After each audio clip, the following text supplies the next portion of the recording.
So in the prior few years, we saw one of the biggest ever liquidity injections into markets in history, and now we're seeing one of the biggest withdrawals of liquidity from markets in history. In an interview with Jay Martin, macroeconomist Lyn Alden shared her thoughts on why the events in the market are not a black swan event. Her comments came from referencing Coinbase CEO Brian Armstrong, whose words might have been taken out of context. Earlier this month, Coinbase took a big hit with the collapse of Terra Luna and made headlines when savvy investors such as Peter Brandt correctly called out Coinbase, stating that the retail investor is not protected if Coinbase were to collapse.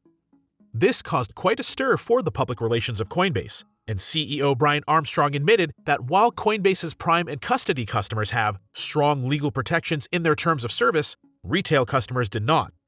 Brian Armstrong then apologized via Twitter, stating, "For our retail customers, we are taking further steps to update our user terms such that we offer the same protections to those customers in a black swan event.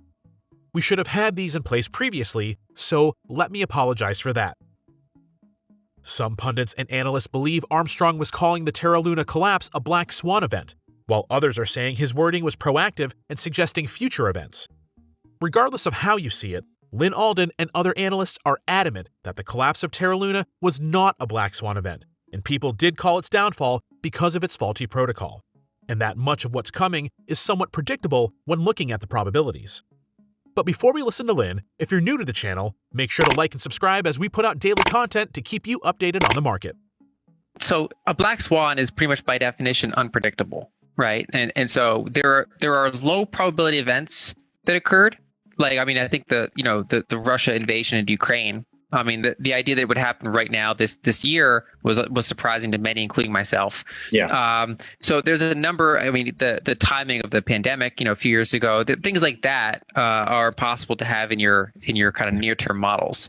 And so there have been a number of shocks to the system, but there are always shocks to the system. Some of what we're seeing in this broad drawdown are not black swan events. And so, for example, if you look at the U.S. Purchasing Managers Index, right, the PMI is basically a measure of economic growth acceleration or deceleration. And that doesn't mean growing or shrinking.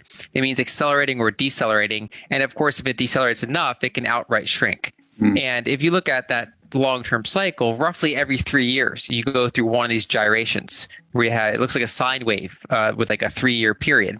And, some of those drawdowns result in recessions, other ones result in soft patches. Whenever you have a declining PMI environment, which we've had over the past, 6 to 12 months, you tend to get a lot of these impacts of the system. And then we complicate it by the fact that we had the biggest inflation spike in decades. And so the Fed is tightening into that slowdown. And so a lot of things that are inherently unstable get tested and broken.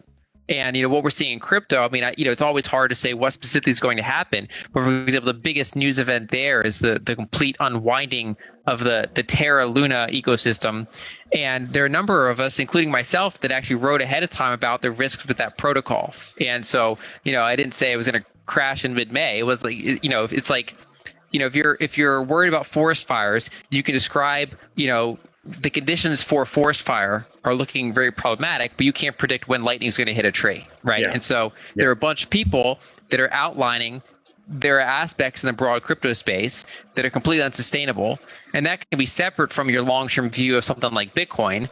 But basically around Bitcoin, there's all these other projects, and many of them are, basically they seem like black swans when they happen, but they were artificial to begin with. So going into this year, my focus is generally on being diversified, but then tilting to whatever I think is more attractive. And so, I was kind of highlighting that as the Fed, stops their balance sheet expansion, as they try to tighten, as PMIs roll over, that's, rather defensive environment.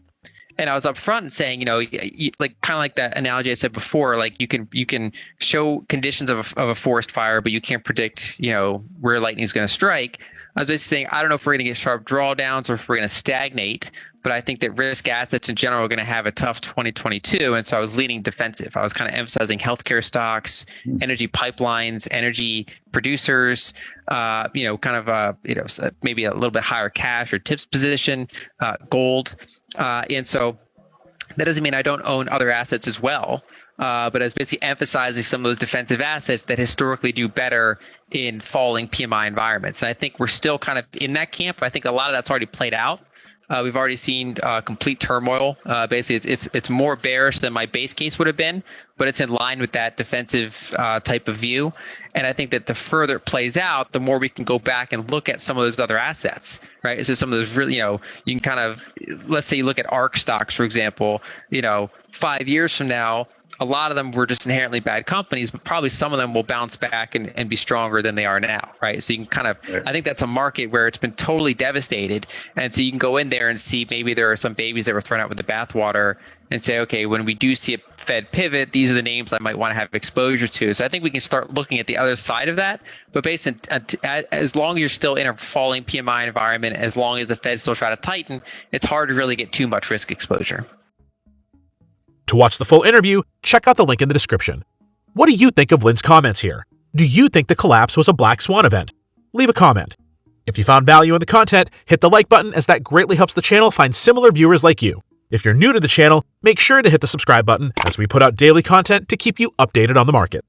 Thanks for watching, and we'll see you in the next one.